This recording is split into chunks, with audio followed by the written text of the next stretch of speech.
Well, g'day curd nerds. We're going to be making brine today. We've had quite a few requests, one from Jenna and one from Mina, both asking on how to make the brine for cheese making. Now you may have noticed a few of the videos do have brine.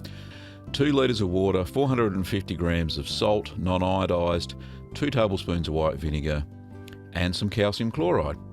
So 450 grams of salt in 2 litres of water will give you an 18% solution. So that is the minimum required.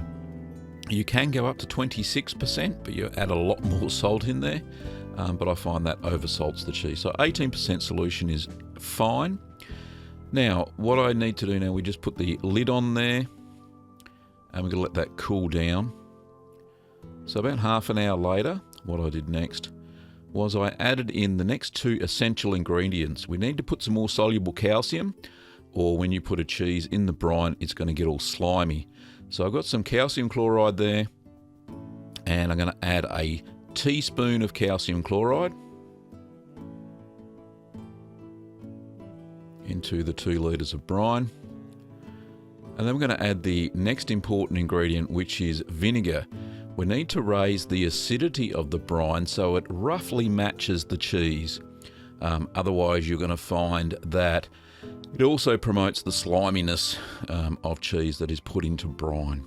So 2 tablespoons of just white distilled vinegar, and then you just mix that through.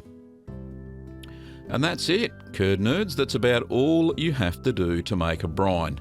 Now obviously I've got that container quite full, so I'm going to have to take some out and just store it in a separate container. But I make 2 litre lots, and I find that lasts me for ages. Just store it at 13 degrees Celsius or 55 degrees Fahrenheit.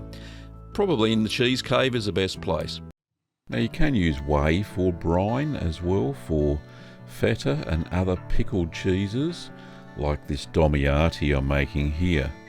So the recipe for a 10% brine is 1 litre or 1 quart of fresh whey at a pH of 4.5 to 5.0 and 96 grams or 3.4 ounces of salt that's non-iodised.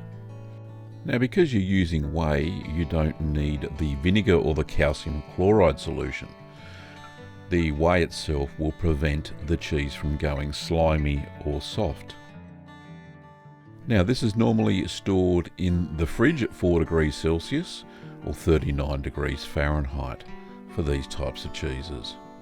Well, thanks for watching, curd nerds, and I will see you next time.